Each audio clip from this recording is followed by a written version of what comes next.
Yeah, sorry about that. Yeah. All right.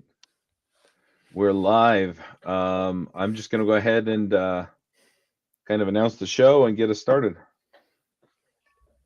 Hey, folks, welcome back to another episode of the Ruby Rogues podcast. This week on our panel, we have Ayush Nawatia. Hello, hello. We also have Valentino Stoll. Hey now. I'm Charles Max Wood from Top End Devs. And this week we have a special guest. We have Robby Russell from Planet Argon. Robby, do you want to? I don't know. I'm like, where do we even start? Oh my Z shell or What's on my Z shell? No, yeah. Well, hi, thanks for having me on today. Good morning, good afternoon, everybody. So yeah, I run a company called Planet Argon. We're a software consultancy. We've been around for almost 23 years now. Part of the Rails ecosystem for just over 20 years now, and we help companies with existing Rails applications make them better and more maintainable. We do a lot of consulting work in that space. And I also am known for having created Oh My Z Shell once upon a time, which is a open source configuration framework for Z Shell, if that's something you like to use on the command line. And been open source contributor for about 25 years. I'm also the host of the Maintainable Software podcast, where I interview people about best practices when it comes to taking care of older legacy applications across a lot of different frameworks and tech stacks. It's not Rails specific, but there's a lot of Ruby on Rails related content because that's my orbit that I exist in. And I also play guitar in an instrumental rock band called the Mighty Missoula. Cool. I didn't know about the rock band. There you I've go. admired you from afar for a long time for all the other stuff. So yeah, it's exciting to have you on.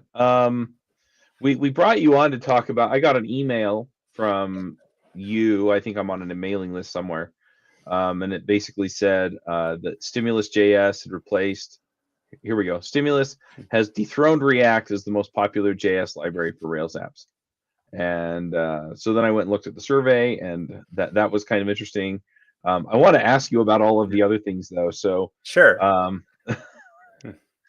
Yeah, let's go ahead. And I just want to get a little bit of background. I mean, I use Oh My Z Shell, and it's Oh My helpful. And so I'm curious what the story is behind that. And then I'd also like to talk a little bit about Planet Argon before we get into the survey. Yeah, that sounds great. So, Oh My Z Shell, we celebrated 15 years since I released it back in, I think it was August now. It was 15 years ago. So 15 and a couple extra months now.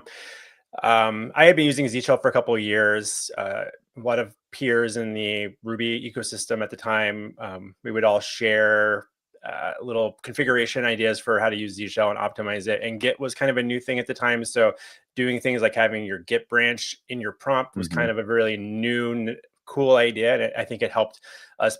I think it was just a good timing overlap with trying to wrap our head around like local branches at the time. But basically I had compiled this crazy Z Shell configuration file that half of it I kind of understood, half of it I probably didn't, because I was just copying and pasting and trading things with my friends over IRC channels or old websites like Pasty, which was kind of like a gist before GitHub existed. And I would be pair programming with one of my coworkers at my company on a thing, and we'd be on their computer, and I would get frustrated because all of my muscle memory I remember how to fully write out all the commands. There's a lot of shortcuts and aliases and little optimizations that I had added to my own configuration file. So I found myself just feeling frustrated with myself. And so I'd be like, hey, why don't you use Z Shell and just copy my configuration file? And then I'll show you how you can be quicker at the command line, as I feel like a lot more efficient now. And so I would kind of encourage my team to do that. And a few people would take me up on that, but several people didn't. Like one person in particular named Carlos on my team, he was very resistant to it because he wanted to understand what the config file did. And he's like, well, walk me through it. And I'm like, I honestly can't, because I don't really understand a lot of this gibberish Z Shell syntax does. And so we kind of, we butted heads a little bit, and he wouldn't take me up on the idea. So I decided one weekend, I'm like, you know what, I'm going to try to document my config file. At least I'm going to go through and just add some comments. I'm going to look up the documentation in the Z Shell syntax, and I'm going to try to understand this. And then as I started doing that, I started refactoring it basically and moving it. And I'm like, well, this is like a really big file. What if I should probably use some version control. So I'll put this in a Git repository.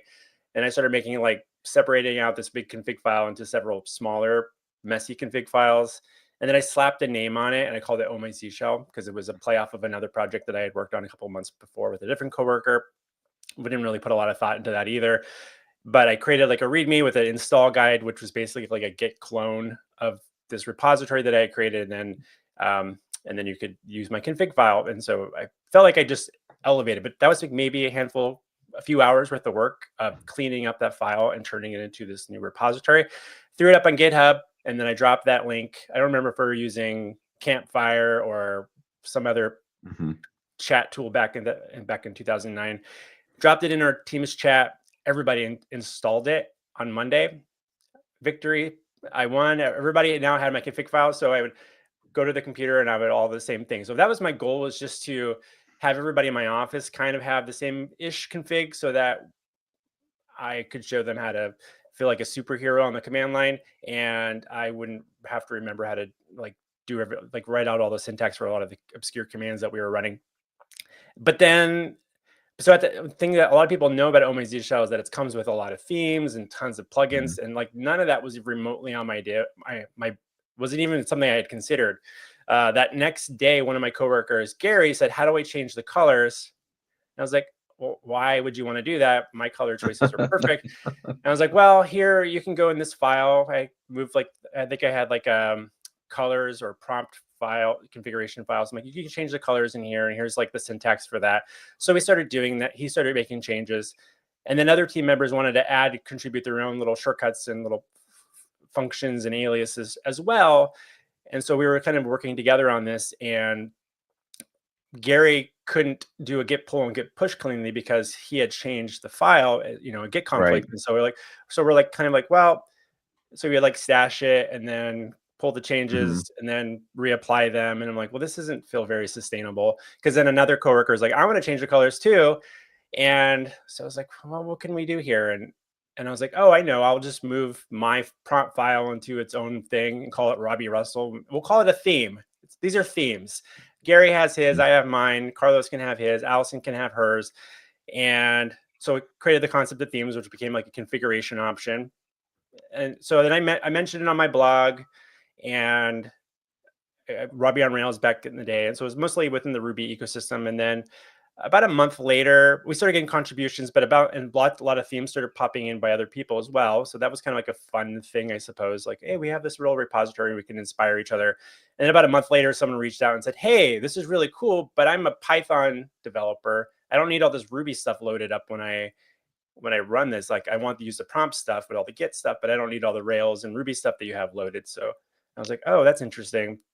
I don't want all that Python stuff loaded when I use it. So maybe we'll call these plugins. And so I moved all the Rails stuff and Ruby stuff into its own thing. And we had Python stuff come in. And then that just opened the floodgates for other people to be like, oh, I got this thing for my framework, or I have this other tool that I'm only using. And so this stuff kind of organically evolved as the community started using it and pitching ideas. And I was like, well, here's a way to kind of organize that.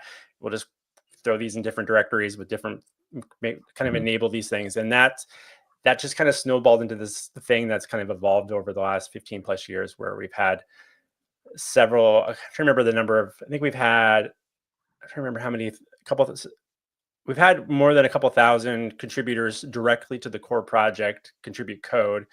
And it's one of the most starred projects on GitHub. And it's kind of wild, and I don't make any money with it. I sell stickers and t-shirts. That's fun.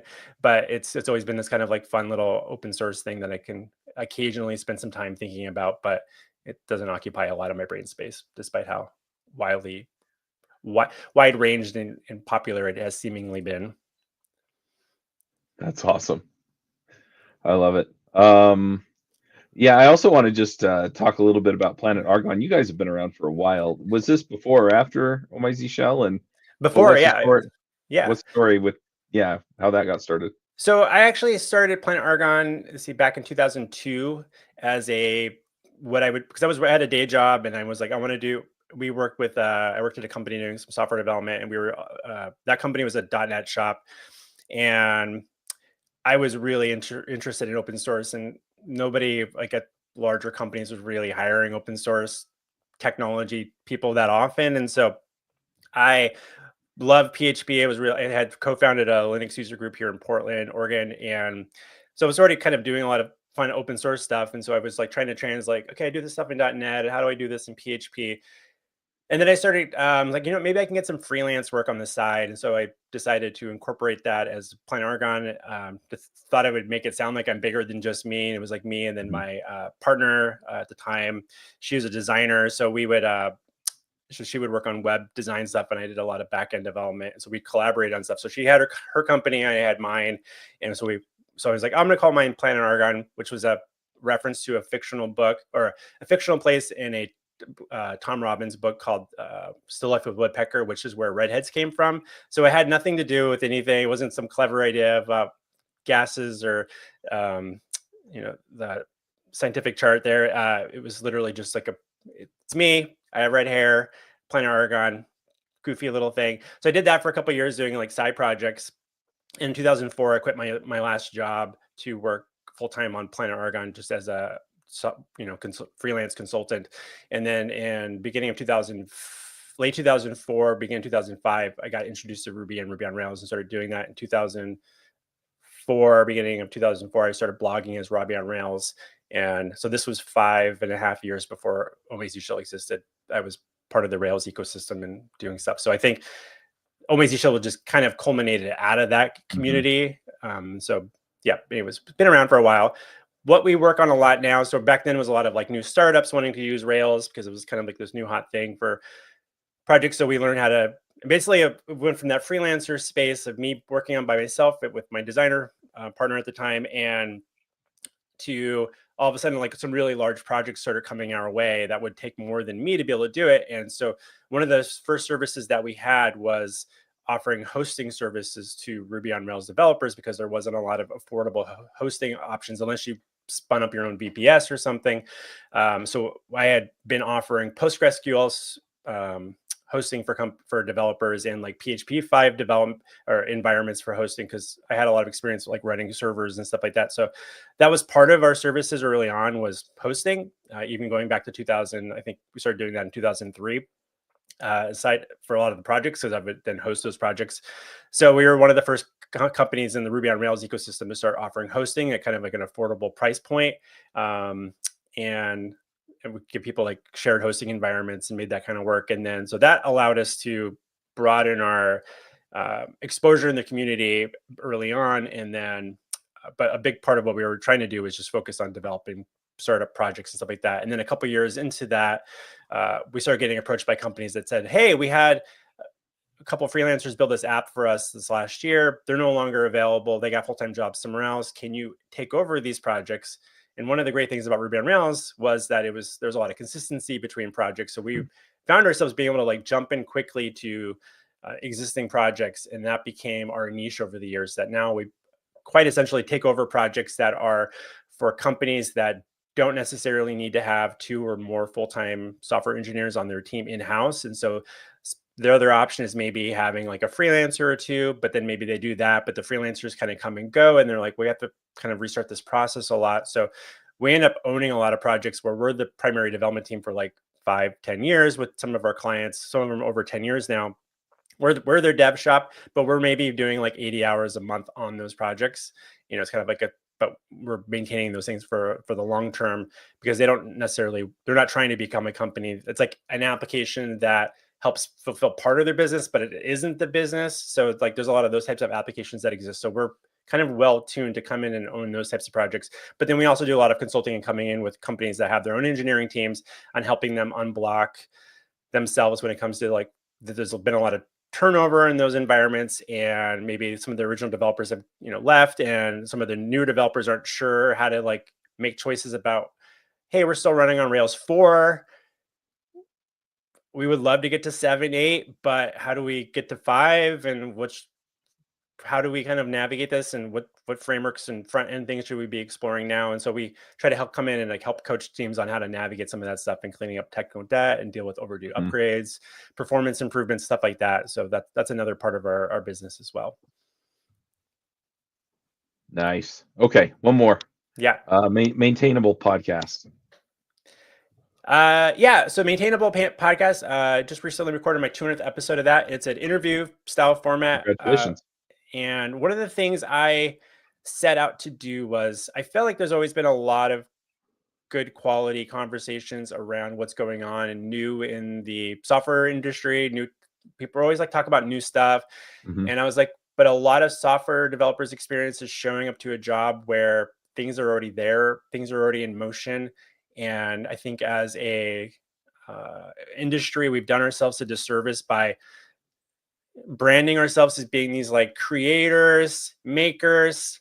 And I'm like, but reality, most of us are actually mending and taking care of existing stuff and trying to just make it a little bit better today than it was yesterday, leave things better off. And like, that's good work to be done. And I've just seen a lot of developers over the years struggle to kind of like change, like reframe that, because I think but anyways, so I thought it would be interesting to have conversations about what it's really like to work on projects day in and day out that have been around for a really long time, and how to make incremental improvements, because that stuff is hard, and there's a lot of people dynamics, there's technical dynamics at play. And so I wanted just to catalog a lot of conversations that I thought would be relevant today, but also in 10 years, 20 years from now. Like, I don't feel like these are conversations that will date themselves. So I'm trying to be very intentional about having conversations with people about how they navigate, how they've overcome, or sharing some of the painful stories about like, yeah, we tried to do a rewrite and that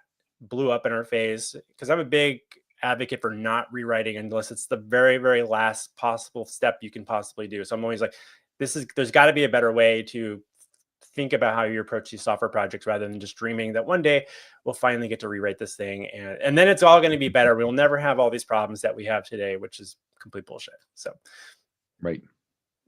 Cool. Well, I have to say I've listened to the Maintainable podcast for a while, and you always have terrific people on that make me think about how I do it. So, um, that's great. Yeah, it's also just a good excuse to get to have conversations with people that I yeah, admire on a regular basis. So I'm like, that's my yeah, favorite part about it. awesome. All right. Well, I'll quit fanboying, and we'll talk about the survey. So, Yeah. yeah. So, do you want to just explain? I'm always curious. I used to just be like, all right, well, let's just get into the meat Yeah. of what's in the survey, right? And I think that's important, but I like to get into the methodology a little bit, right? Like who did you reach out to? How did you market it? What kind of people did you expect to take it? And that kind of a thing, so that we can get an idea of, okay, this is the community it really reflects. Yeah. That's a good question. So just for some historical context, uh, the the survey, we've been running the survey as long as Omei has been around. So the first time we did it was back in 2009. So I think we've done it 8 times now. Pretty much it's been every other year, except for I think for the first couple of years we did it like every year. Hmm. But the original version of it was we wanted to get a lay of the land of, because we were part of our business was doing hosting, was like how was the ecosystem changing in terms of how people were thinking about deploying and hosting their applications, because we were providing those services and the cloud service was kind of this new thing, and we're like, is that where everybody's moving? Should we get out of this part of the business? We ended up using that survey result that first year to decide to sell that part of the business off.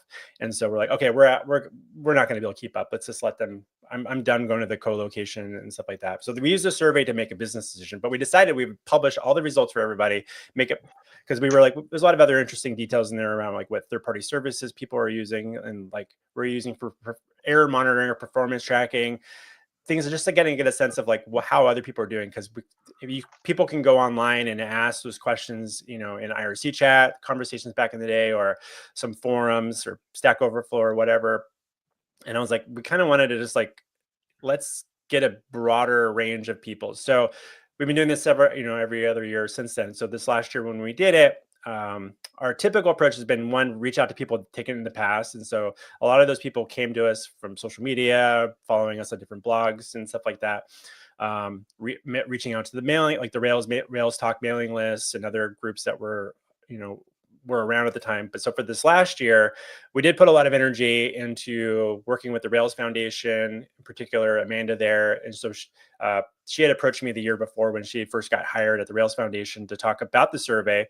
That was the first time I actually spoke with her about it. Was she reached out and said, "Hey, I want to talk to you about this survey," and the Rails Foundation. I was like, "Oh no, they're gonna they're going to start doing this themselves. And I guess we're no longer going to get to do that. That's what I was preparing for. Like, I guess we're kind of out of the business of doing this, and it's a lot of work to run the surveys and stuff as well. So it wouldn't be the worst thing in the world. But through that conversation, I was like, oh, they have very different things that they're looking for than we do. But we did decide too that we would go to the Rails Foundation. So they took that to the board and be like, what sort of other topics and questions might they, the other foundation members, like, you know, Shopify's and Doximity and companies like that, might be interested in hearing about the ecosystem right now. And so we got some new questions and topics, and a lot of that came up. So we ended up adding a lot of new questions related to education and like how people are learning about Rails, or what type of content are they consuming to level up as developers, and is the assumption that video stuff is the future actually resonating with the majority of developers. So that we can get into some of the stats there, but in terms of the reaching out to people, it was a lot of hitting the social medias. I emailed everybody that I could, you know, I had reached out to in the past, and to have anyone that I knew that's written books in the last few years about Ruby or Rails related themes, or people I've interviewed that happen to be part of the ecosystem, like reached out to them, emailed them like, hey, can you blast this to your group or your mailing list?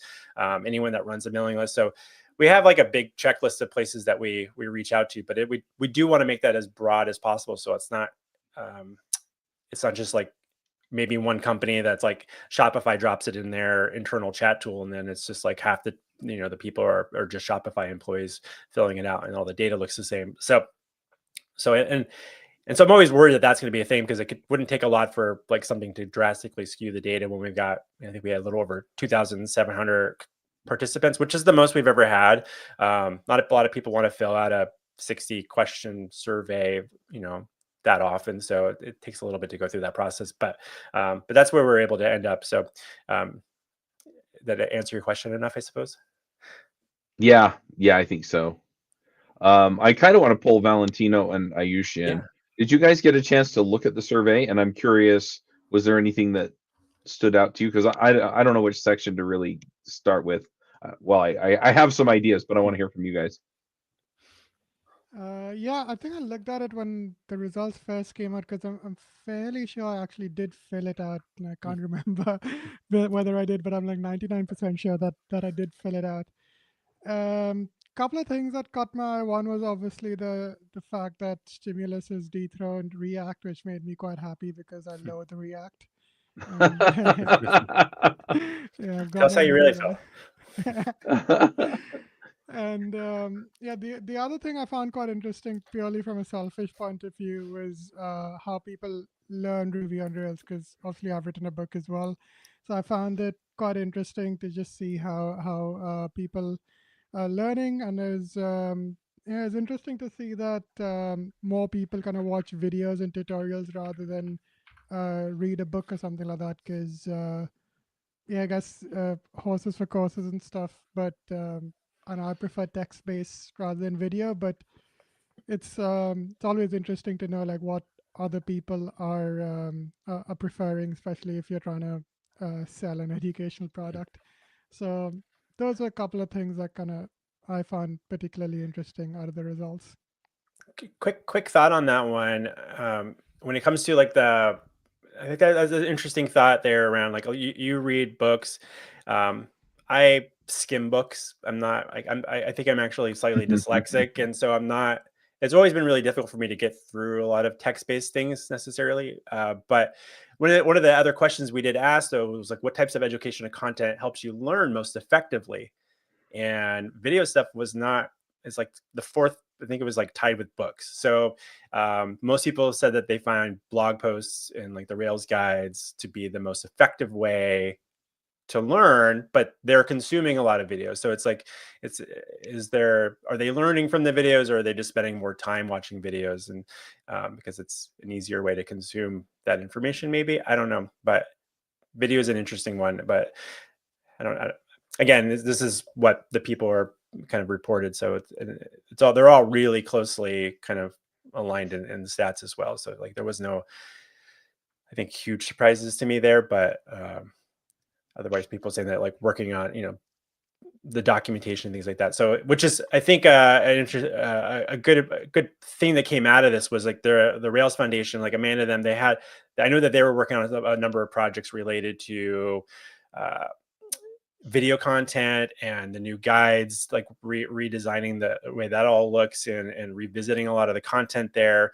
And so there's a lot of energy trying to be on like, well, let's do video. Let's also do this. We kind of like have to come at it from different approaches because there are just different people learn differently. And so it's like, how do we make this as inclusive as possible?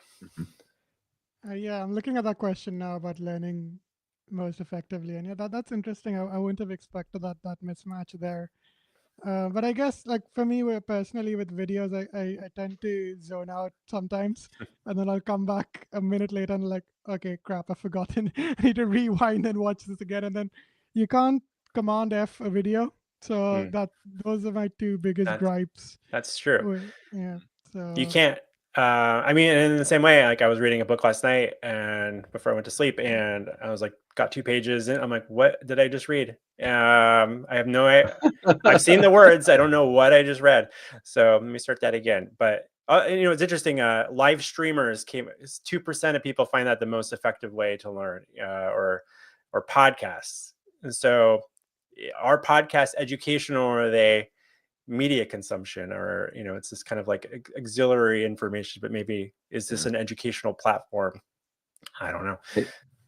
I think it depends. One other thing that I wanted to point out was that I think a lot of newer folks are going to lean more toward video casts and books, and maybe the Rails guide some.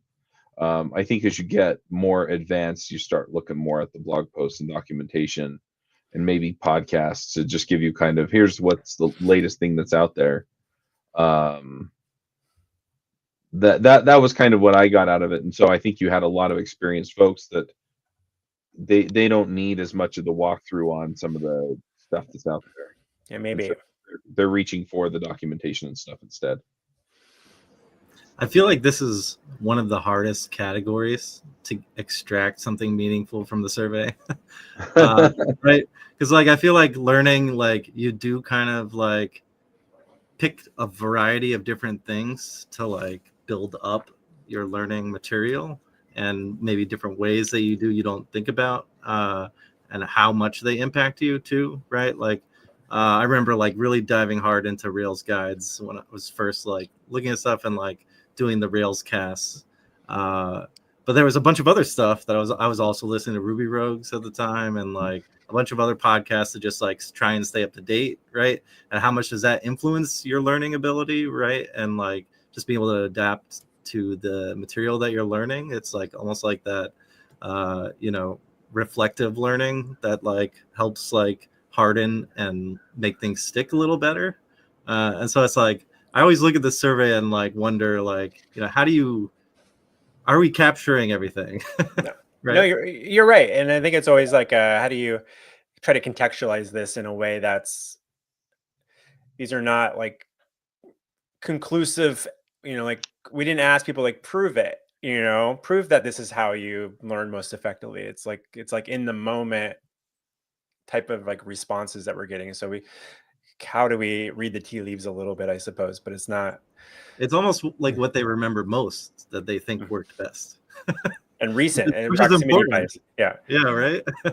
It's still important. I'm always fascinated by this section though. Yeah, because it does change year after year too, quite a bit. Yeah, a couple of other things in the learning. Oh, go ahead. I was gonna say that one of the things I was, and I didn't get a chance to go like pivot the data too much on this particular one, but because we're able to look at like how long people have been working with Rails, and then try to look at the data for that. And like if I had thought ahead more, I could maybe got some more interesting details for that. But I was thinking one of the things is that we know in the community is just that this was also conducted late spring, early summer-ish last year, summer last year, so 2024, and there was a lot of layoffs in the year prior. There was not a lot of junior developers getting hired in the community. Coding schools, kind of a lot of them closed. I used to know that one of our strategies in the past to ask questions to people was to hit some of the coding schools. That would get shared around some of them, some of the developer, they would share with their recent graduates or previous graduates. They would share it, like, here, fill out the survey. So I think there's like data. I think we got a good capture of people that are actually working with Rails right now, and not too. So that, I feel like that's interesting, but we didn't really also have maybe as many junior people participating, or maybe because there's actually just less junior developers coming into the market in the last year or two prior to to when we conducted this particular survey this time. But so I don't know. It's kind of it's always a little bit interesting to see how the data fluctuates a little bit, but also by how little it changes sometimes too. There's a lot of the data that's just like we're looking. I'm like, how did Linux usage didn't move like more than like 1% or 2%? And I'm like, what? How? Despite like DHH talking about it all the time or something. So it's just like I'm like, how does this not move a lot more? Omakub. Yeah. So Valentino, was there a section that stood out to you? Yeah, I'm always fascinated to see kind of like I use, where the front end stuff shifts, because that's definitely the thing that changes the most, I would say, over time.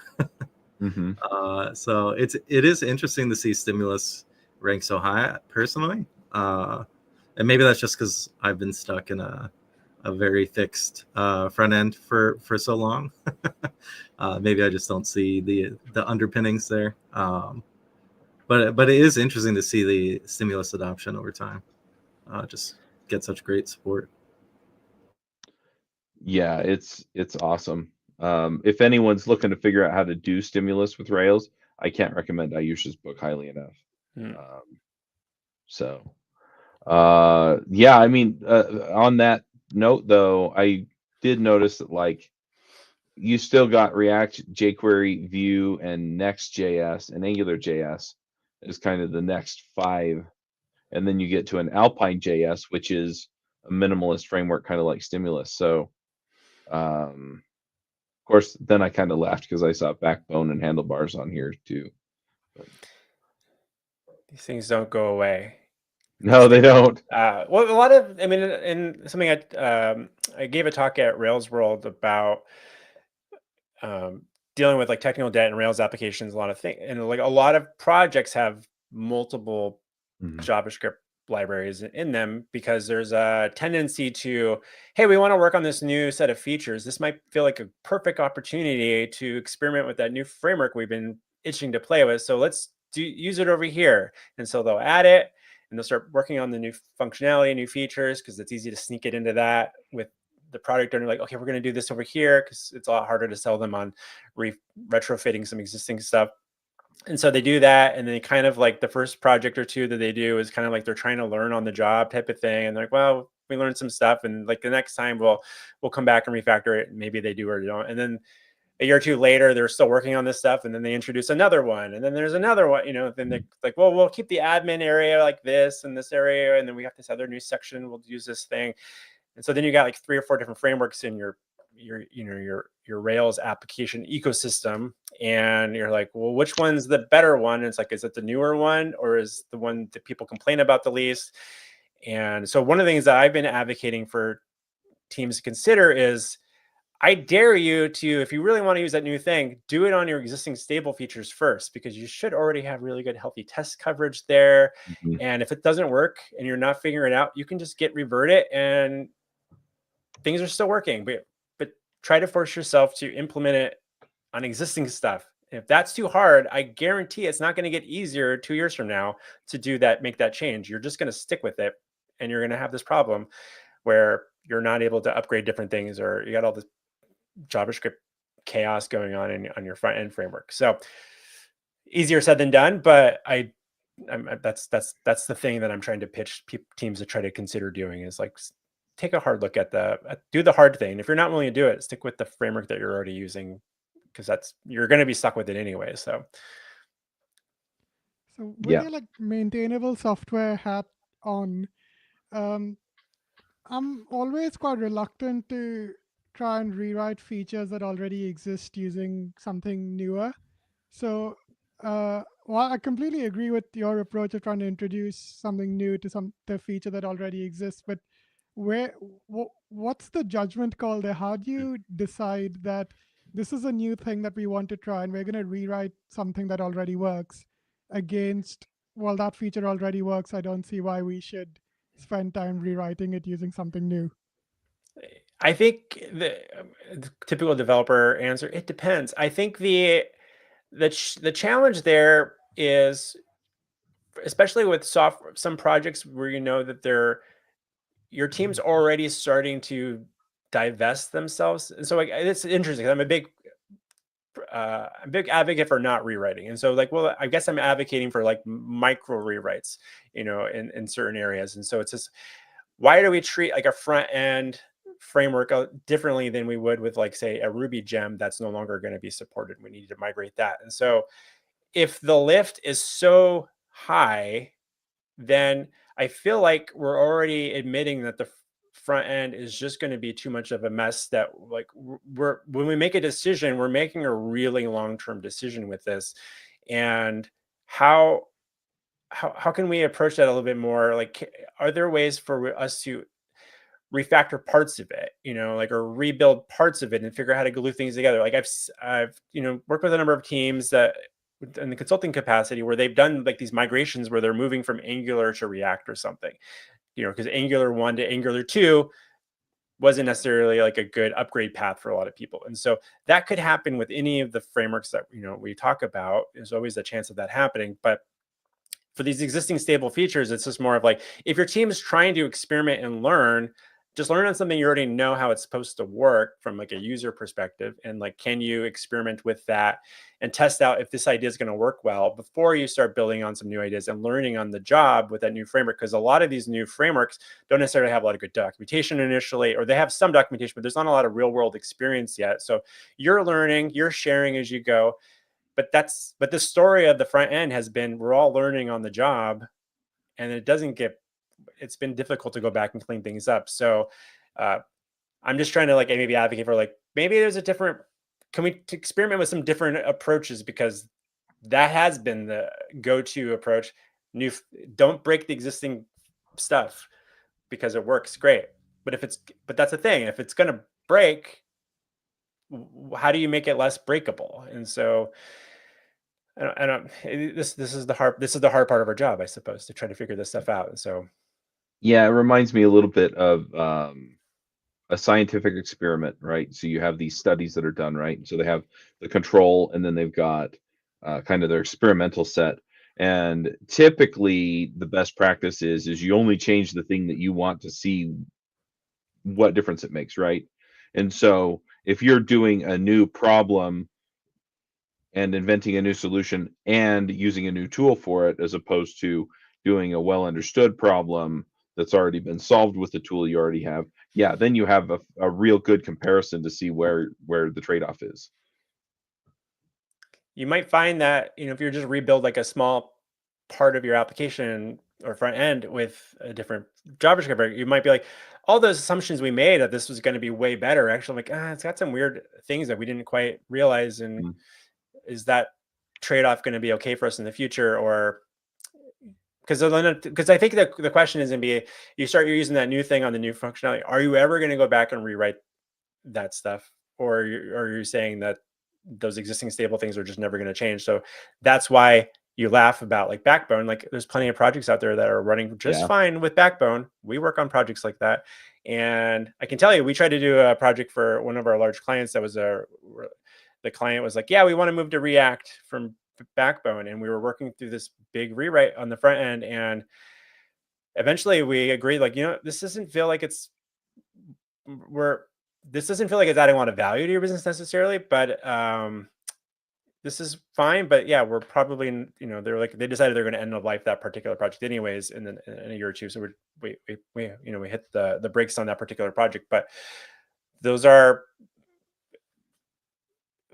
where is the future of these projects going to be, and like where do you want to kind of sit with that? And again, it's a difficult part of our job, I suppose. But Yep. All right, I'm going to hit one of these areas that I was interested in. I'm going to talk a little bit about deployment and DevOps. I would have picked things like Ruby and Rails versions, but it seems like the majority of people are close to, if not using the latest thing. And so I was just like, Yeah. oh, okay, good. It's gotten better. So That's good. yeah. So a couple of things. One is what deployment tool do you use? And the other one was how often do you deploy? And I've always wondered, because I haven't really looked at surveys like this that often, are people really doing kind of the continuous deployment and they're deploying often? Or are people mostly on we're going to release after our sprint, or we're going to release after our after our big set of whatever, right? Which is always painful whenever I've done that at places I've worked. But it looks like the majority, I shouldn't say majority, but a large number of people are deploying every day or every week. I mean, is 37% for every day, multiple times a day, and 36% for multiple times a week, which to me says that they're doing it, possibly several days during the week. And so, yeah, I mean, that's like what, 73%. So I thought that was very, very fascinating. Yeah, it kind of surprises me when we'll have client engagements. We'll come in to do some consulting for a short period of time, and those are one of the usual first questions we ask. It's like, tell us about your workflow for pushing stuff out. And then there's the companies we talk to, like, oh yeah, our team deploys hundreds of times a day. And you're like, what? Okay. So there's that to the extreme of like, oh yeah, like every 3 weeks we push out a thing. I'm just like, okay, that feels like, unless there's some like Sev1 issue type thing, we need to push out like a quick bug fix or something. There's like a huge issue going on, but otherwise they're like, we don't. And I think it's always contextual also, like, a way to pivot that would be like, if there's a lot of restrictions in their particular industries, like maybe it's healthcare, for example. We work with companies in healthcare, but some companies, like, they have very, very rigorous process around that because they have to be able to have an audit trail that they can report to like governments or something. So it's a lot of weird things that can kind of change that. So then I'm always curious about how they then have to deal with, as a development workflow, queue things up for a bigger, bulker release versus having a lot of like these micro, small things that can get shipped out. I think it depends on the context of that particular business and industry, or and a lot of people just being really concerned about breaking things. Like if they have a really brittle environment, they need a really rigorous QA process before they push things out or not. So, but yeah, it's a lot. It's encouraging, because I remember, I think if I go back several years, I think that the data for that would be like much lower. It would be like maybe weekly would be like a pretty common thing or something. But yeah, the other one I thought was interesting was this was the first one where Kamal was listed as an option for deployment tools. And then there was one continuous deploy R. I don't know if I've even seen that, or was that just no, it's continuous deployment. It must be cut off. Oh yeah, it's truncated in a graphing chart. Okay. Yeah. Front end issue. Yeah, you've got Git and Capistrano. And I don't know what people mean by Git. Is that like a Git push, kind of like Heroku, or? Yeah, I think, which is, these are some of the, I feel like this is always a really awkward question, because we've kept it in because people will, if we just limit the set of things, like people will type in other, or they'll write things in. So I think a lot of people don't know the difference between pushing but I think a lot of that comes down to like Heroku is just a Git push and then pushes to Heroku, without explicitly just saying they're deploying to Heroku. Yeah. So yeah, it said 2.4% of people reported using Kamal, which I love Kamal. I'm curious to see next time you do this, when you ask about what proxy and web servers people are using, to see if Kamal proxy comes in on the list. Because traffic was the default in Kamal 1, and 203 people said they were using that. And so yeah, I'm curious to see if that switches up. I would imagine, but we shall see. Yeah, and Thruster was another piece of that puzzle too. That's on there. Yeah, I'm curious too, like how many people like use chat ops still. Like, is that still the go-to deployment for larger organizations? I don't know. I'm curious. Like, do you do like a lot of like cross-referencing post-survey, like to see if like some things are related, like interdependency, like their team size is related to how they deploy or Oh yeah, do XYZ? that'd be interesting. Yeah, we definitely could. It's just how much we've historically would share all the results with everybody, and we just need to put together a spreadsheet for that. And Mhm. we just kind of shipped it out before we had a chance to do it this year, so people can kind of play around with the data there. Because there's a little bit of data scrubbing we have to do for our privacy stuff there, but the definitely something we can definitely expose for folks. But what we found is what we've done in the past, like 5 people would download this, and then so we're like, how much time am I putting into something for those 5 people? But there's some ways to do that as well. You got to hook it up to an AI chat to make it easy. Counties related, yeah. And hope that it's accurate. Yeah, but Deploy GPT. yeah. I found it All right. interesting with the question that if you've deployed applications using other languages or frameworks, would you say that it has been easier or harder to deploy Rails applications? And 16% said it was harder, but 45% said it was easier, and 39% said it's about the same, which I found interesting because I've done a little bit of PHP years ago, and when I found it quite easy to deploy. I can't remember exactly what I did years ago, but it was like I didn't really know Linux admin. I still am probably not that good with Linux admin anyway.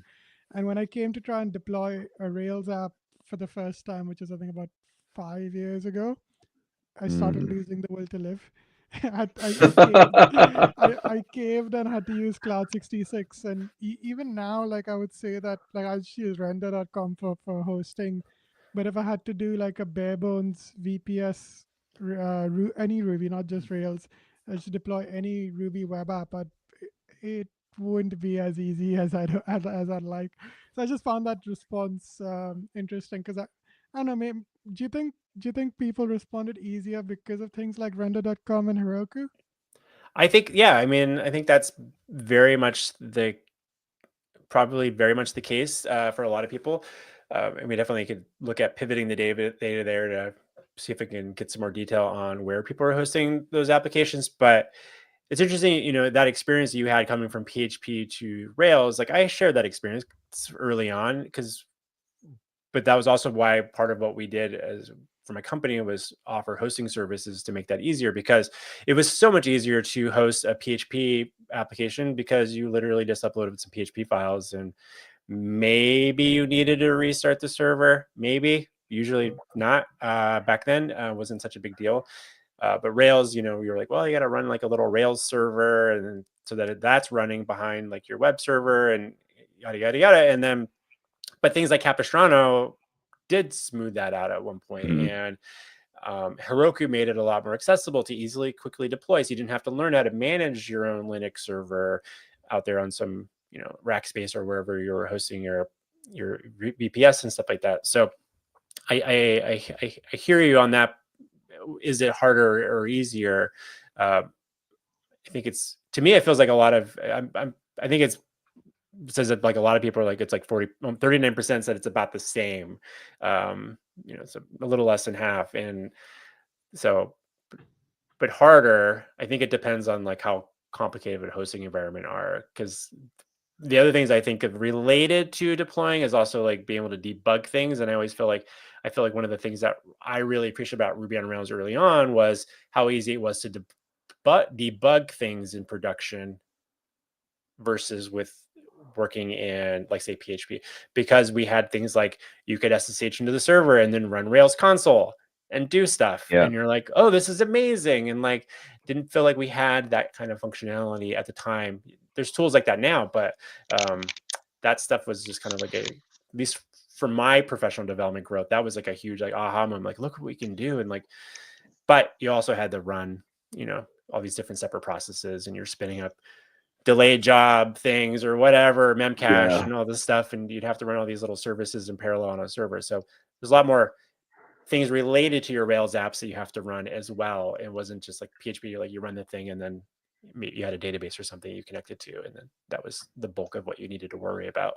So Yeah, I think some of the tools have gotten better, like you said, but with Kamal, I mean, you set up the VPS, make sure you can SSH into it, and sudo run things as root, and then you just tell it to set it up, and then you tell it to deploy it. So, yeah, I mean, yeah, a lot of it depends on how your system's set up. But what I found is the tools just keep getting better and better and better. Yeah, with Kamal, the only thing is it's Docker, and like Yeah. I just find it too heavy-handed for the kind of stuff I do. Not for my client work. My client work obviously is high enough scale to warrant that. But stuff I do on my own, I just find like Docker to be a bit too heavy for that. So I'd quite like just a simple solution that isn't Docker based. And I'm playing around with some stuff. One thing that I'll be quite interested in this year, probably this year and next year, is if the adoption of Falcon goes up at all, because that's kind of designed to be like all-in-one server. Like you don't need to have Nginx or Caddy or something in front of it. Mhm. It's meant to be like right in front of your application, and it's meant to be like it's meant to work as SSL termination and just work as a web server. So it should hopefully reduce the number of moving parts you need for Ruby deployment. It'd be good to see that kind of gain a little bit more traction, I think. Yeah. Robby, was there a section that stood out to you that we haven't talked about? yeah, some of the things that I've always found interesting to track is because there's having been a part of the Rails ecosystem for such a long time, and is a lot of the third-party services and tools that we're using. So, this was the first time, this last year was the first time New Relic wasn't number one for performance monitoring in the Rails ecosystem since we started asking that question. I think back in, I think Datadog took over the number one spot. So otherwise New Relic had been, and I think that I don't want to, I mean, I know a bunch of people that work in New Relic but they've, that company's been bought and sold a couple times at this point now. So it's been interesting to see that kind of evolve, and just seeing how like Sentry and AppSignal have kind of like jumped up a little bit more in the community there. And to me, it's always kind of fun to watch like the big companies and the small companies trying to like, I don't feel like that space has ever like been terribly stable for a lot of companies necessarily, outside of like the people that are at the top there. And so like we got error tracking things and as well. So like I think on the error tracking, Sentry's been the top for the last 3 times we've run the survey. But it's been interesting. For whatever reason, I've always been fascinated with those topics, just to see what people are using. And because I feel like it's really easy for teams to quite often switch and experiment the different thing. When we come into consulting engagements, we'll like, we just recently, we're working with a company doing a code audit and doing some consulting with them. And we were logging into the New Relic where they've been tracking their errors for a really long time. And we're looking at all this stuff, and they're like, yeah, we don't really log in that often and go look at the error stuff that often. We just occasionally, I'm like, well, maybe a really easy thing to do is just to switch to a different platform. So you have some new data, a new fresh data set, rather than just ignoring the old thing. And like, you can use my, so they got set up with like AppSignal, like in an afternoon, and, maybe made a few code changes to make that work. And then it just kind of revitalized the team a little bit to start paying attention to that stuff a little bit more thoroughly. And so that's always a kind of a nice thing to be able to know what there's other tools that you can kind of play with and maybe get a different perspective or look at your data and the activity in your applications from a different perspective. And so maybe switch over to Honey Badger for 6 months and try that for a bit and see how that maybe rethinks how your team approaches this stuff. Those are like usually pretty easy things that teams can do to just get some new energy around something, rather than being like, let's log into the thing we don't really pay attention, or I don't really like the UI or all the upsells that they're doing. And I'm not trying to pick on New Relic or Datadog or whatever, or like people are like, yeah, Datadog, as soon as we sign up for an account with them, all of our developers start getting emails and phone calls all the time from their salespeople trying to upsell. And you're just like, yeah, that's going to happen with this bigger company. So other things that interesting around just seeing things like what debugging tools people are using, because there's new things popping up, and like Ruby debug is what 16% now, and the prize at 31%. And so I think if you're just people like a lot of people will just keep using the same thing that they're already used to using for a long time. So I think sometimes it's just helpful to be aware of these things.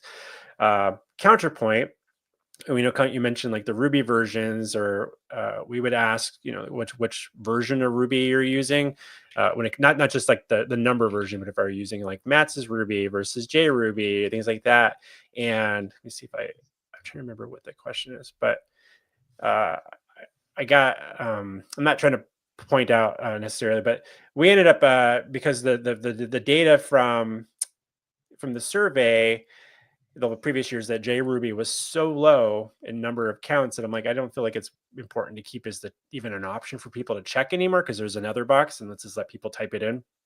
And then that didn't make someone all that happy that I removed it. I'm like, well, I'm not saying people can't do that. It's just like there's such insignificant number point that I'm like, and they're like, well, this is like so some people see these types of surveys as an opportunity to highlight that there are these other tools when they're taking the survey that they could be exposed to. So I'm like, I can't list every single gem, every single third-party service. It's just like we got to kind of do our best to try to like, what do we know? Because there's a lot of things about the community and the tooling that we're not even aware of. So this is when I'm usually learning about new things. I'm like, oh, what's this Falcon thing? I've heard maybe mentioned, but like, oh, a bunch of people are using it. And I'm like, I didn't even know anything about it. So I think that's always kind of like a fascinating part of the surveys too. It's easy. It's not easy to get a lot of people to fill out the survey, but it's an easy way for me to learn a lot about what people are up to in the community. So kind of selfishly. Yeah, I always wish there's like a Ruby toolbox for like services. Where you can see, like, oh, everybody's using this, or what is this, I don't know. I feel like that is kind of missing. It's a fair point. If anyone listening wants to create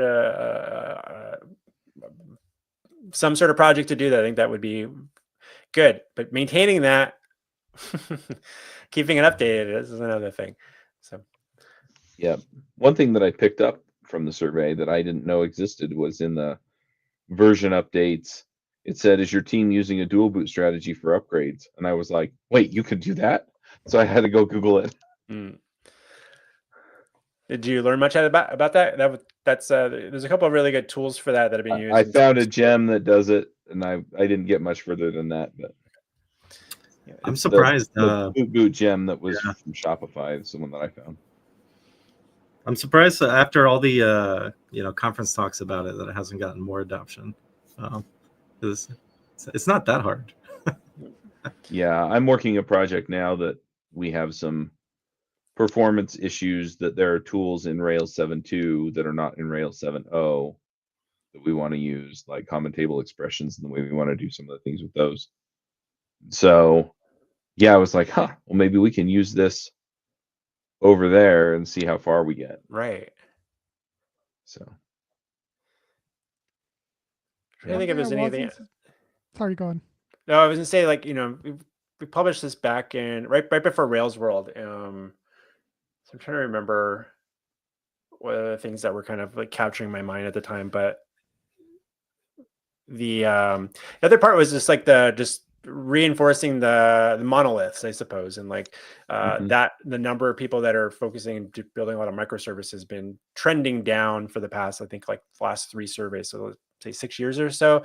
So that's been something that's been interesting to see. That there are, and I know that there are a number of teams just from doing consulting and talking with different companies that are consolidating a lot more stuff and trying to more monolith their app, or at least have it be a bit more hybrid than, like, because their team's shrunk. And like it's a common pattern that like we make a lot of decisions as teams, assuming that, especially if we're hired during a growth period, that we just assume that the team's going to continue growing. And then, so how do we architect our system to support maybe a one day larger team?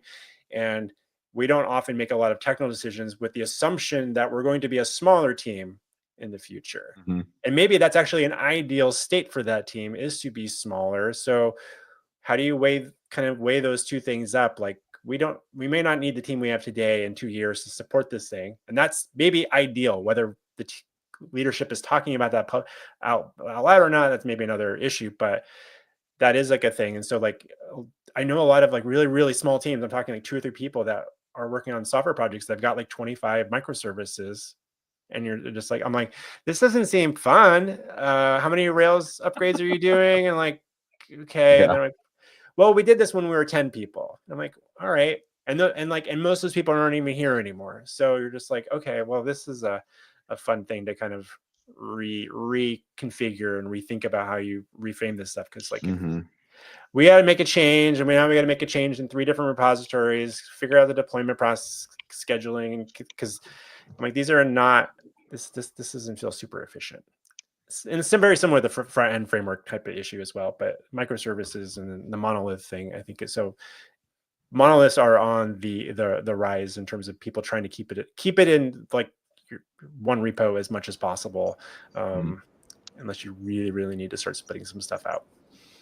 I'm curious how much of that is thanks to Packwork, because that seems to be a common pattern, is like making microservices in your monolith with Packwork, which seems to like solve kind of both problems that people face.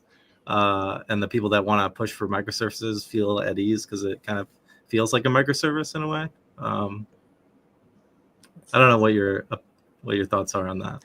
I know that Eileen gave a talk at Railsworld about that, and was kind of a little bit critical of doing a lot of that because often the boundaries are not so clearly defined, and people are like, stuff is overreaching all the time anyways. I don't know that she felt like she had like a good way of solving that necessarily, but like, I think her perspective is like, we're still over separating in a way, trying to optimize, and it's causing other sorts of issues with like ownership within projects, and feeling like how did just teams work together and own projects is, I think, another part of it. So there's the human part of that, and then there's the technical approaches to solving some of that stuff, and like trying to weigh that up when the teams are maybe not always going to match the technical separation of those concerns. And so I know it's tricky. So, but yeah, Packwork is definitely an option there for kind of approaching that. Yep. Yeah, I like All one right. of the takeaways from just like the open-ended comments was, move away from over-engineering things. Optimize for a smaller team. I think even if it's the same size team, like if you can make your software project easier for when half of your team is on vacation to maintain, like, wouldn't that be a good thing? Wouldn't that feel better? I just think there's probably a lot of things that we could be asking ourselves, especially with like deployments. You brought that up as an interesting thing. Like there was a time when like there's a lot of benefits, and one of the interesting things about why Kamal's resonating with some teams, or some small teams in particular, is that it feels like it's giving back some control to the developers a little bit, because I think within this era where there's a lot of emphasis on DevOps type roles and people. So there was some specialization that came about, again. And so this was a very similar go back to the early aughts. We had a lot of DBAs, in our teams, someone that would manage the database and be the guardian and the gatekeeper for adding new columns to your table, adding new views or store procedures, and they'd be the ones that manage that. And we were able to kind of take some of that, and it's like, no, we can do this ourselves. We can manage this. And then I think over the last decade or more, the infrastructure's got a lot more complicated as we move to the cloud, and we can do all this stuff. And so we have a lot of really large teams really need to deal with a lot of scaling things. A lot of small teams have some scaling issues, but they would then adopt a lot of the same approaches that large teams are talking about, and so a lot of developers are actually. So I think back to the question about, is it hard or not? Is like, some people work in environments like, I'm actually not responsible for anything but pushing to a branch, and then some magic happens. But ask me to change that, I don't even know where to start. What is this Terraform stuff? This Kubernetes? What is this? Like, how does this stuff work? I don't have time for that. I'm going to focus on Rails. And I think that's okay in some teams, but it's been a challenge for a lot of developers to feel like I can make changes, or I feel it feels very brittle at times because like there's some magic stuff that's happening over here and I don't want to break the infrastructure. So infrastructure became a challenge. And kind of like, just to kind of come back to this, is just so those, a lot of teams don't feel like they can make those changes. So teams are a lot bigger, more because there's just people that are specializing in certain things. And you got that, now you have that weak point of like, what happens if that infrastructure person leaves? Or you need to keep them around and maybe they're not the best person to be part of your team. And so I think there's like a little bit of things like Kamal kind of like pulling that back a little bit. Like, we don't need all of that stuff for a lot of software projects. We can do that, but does every project need to be deploying every single commit automatically? Like, that's maybe, I don't know, maybe you could just wait till someone runs the command once a day, and that would be fine. But there's got to be some trade-offs there, because you're spending a lot of money on infrastructure stuff and all of those GitHub actions running or whatever you're using for all that stuff. But that is costing your company money to do that stuff, and it's not free. So figure out how to balance that. Yeah. All right. Well, we're kind of getting to that point in time where we go to picks. Before we do that, though, Robby, if people want to connect with you online, or they're thinking maybe they have a project where they need help from someone like Planet Argo, or they want to listen to the Maintainable podcast, where do they find any of that stuff? Search for it. I mean, you know how to do this stuff. Links. I'm sure there'll be some links in the show notes or something. Put links I'm in the show notes, Robby Russell, or you can find me. All right, good deal. Well, let's do some picks. Ayush, do you want to start us off with picks? Yeah, let's. So she got back from New Zealand, so I'm just gonna New Zealand as a country. That's gonna be one of my picks. It's just it's probably my favorite place to go on holiday. I was there for like 6 weeks, and yeah, the place feels fictional, man. I went did all this. I went to Hobbiton, so I got this thing from Hobbiton, which is I don't really do bucket lists, but if I had a bucket list, I would probably be on there. So yeah, it was also nice to just get out of the British winter for a bit. So yeah, New Zealand as a country is one of my picks, and then I got back and I binged a new TV show because that's what I do. It's called A Man on the Inside, starring Ted Danson. It's Michael Schur's new comedy, known for other shows like Parks and Rec, Brooklyn Nine-Nine, and The Good Place. So it was his new show. So I was like, well, it's only 8 episodes. So spent an evening and binged the whole thing. Very funny, very enjoyable. So I'd recommend that. And I'll finish off with a technical pick, which is the async container gem by Samuel Williams. I had the chance to hang out with him while I was in New Zealand, and one of the things we kind of played around with was the async container gem, which it's kind of just a way to like orchestrate Ruby processes. So instead of like packaging everything up in a Docker container, you just have an async container manage all your different processes, and it kind of deals with restarting and blue-green deploys and all that kind of stuff, and kind of playing around with it to see if I can get it to work nicely with just generic Rails apps with Puma and stuff. But yeah, I think it's a very underrated gem, and yeah, I'd highly recommend checking it out. So yeah, those are my 3 picks for today. Awesome. Valentino, what are your picks? I just got done taking this incredible Ruby AI engineering training and planning workshop with Max Irwin and Landon Gray. I highly recommend it. We got a bunch of folks at Doximity to attend it, and just like filled so many knowledge gaps and just learned a ton.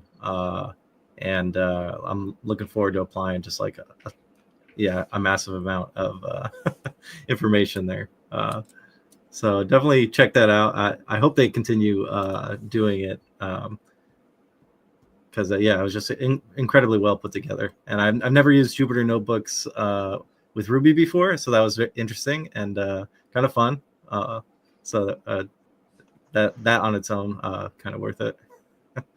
My other pick is I just pre-ordered this giant 3D printer from Elegoo. It's called Orange Storm Giga, and you could print like furniture-sized things with it. So I'm pretty excited to start. You meant giant. Wow. I went giant. This thing is massive. Yeah, it's the size of a person, and it's honestly not that expensive for what it is. And so I recommend at least looking at it. It's pretty incredible what you can do these days. Nice. Your friends come over and ask you what you do in your phone booth. All right, I've got a few picks here. So I always do a board game pick first, and so the game I'm going to pick this time is Machi Koro 2. I have picked Machi Koro in the past. Machi Koro 2 is you basically play by the same rules as Machi Koro. The difference is that you have, instead of the different kinds of buildings just being all in their stacks and you can just buy whatever's out there, you actually flip cards to expose the different types, the different buildings. And so just to give a quick rundown on how the game works, you buy buildings, you roll dice. If you roll a dice on a card that you have in front of you that's green or blue, then you get money. If anyone else has a red card with that number on it, then you have to pay them money. And the green cards on other people's turns, you also get paid for. So that's more or less it. The way you win is you build you build 4 landmarks. In Machi Koro, everybody has the same landmarks. In Machi Koro 2, one of the piles that you're flipping cards out of to expose which landmark you can build or is the landmarks, and then the others are the different building types based on cost. So, or based on the number you roll. So 1 through 6, and then 7 through 12. That's it. You just go until somebody's built 3 landmarks in this game, and you're done. And it takes 45 minutes maybe to play a full game. It's relatively simple. I think it's rated 10 plus. And I think kids younger than that, not a ton younger, but younger than that, could probably play it. My 9-year-old could probably play it just fine. Let's see, it has a board game weight on Board Game Geek of 1.48. So, casual gamer, a little less complicated than some of the other games out there. And yeah, we had a good time playing it. So got it for Christmas. So I'm going to pick that. And then I started the Stormlight Archive series by Brandon Sanderson again, and so I'm enjoying those. So I'll pick those, and I'm trying to grab a link for those. I think that's basically all I've got for picks this time around. I started playing with Open Router. I guess I'll pick them too. There's a gem for that. It's written by Obi Fernandez. And it lets you use the different AI LLMs and things like that for some of the stuff you're doing. It's what he recommends you use in his book about the AI development. So anyway, check out Open Router and the Open Router gem. And Robby, do you have some stuff you want to shout out about? Yeah, let's see. A couple of things that come to mind is a quick shout out to Joe Mazzalotti for releasing Hotwire Native this last week. It's out on beta now, so if that's something you're interested in, him and I are going to grab coffee next week. So we live in the same town, so we can see each other every once in a while. That's always fun to catch up with him. And then also, I've been horn in real quick. Yeah. We're going to have Joe on in a few weeks to talk. Awesome. Yeah, in a few weeks to talk about his book and the stuff he did. Wonderful. Also, I've been one of the things you mentioned talking about Omezishou.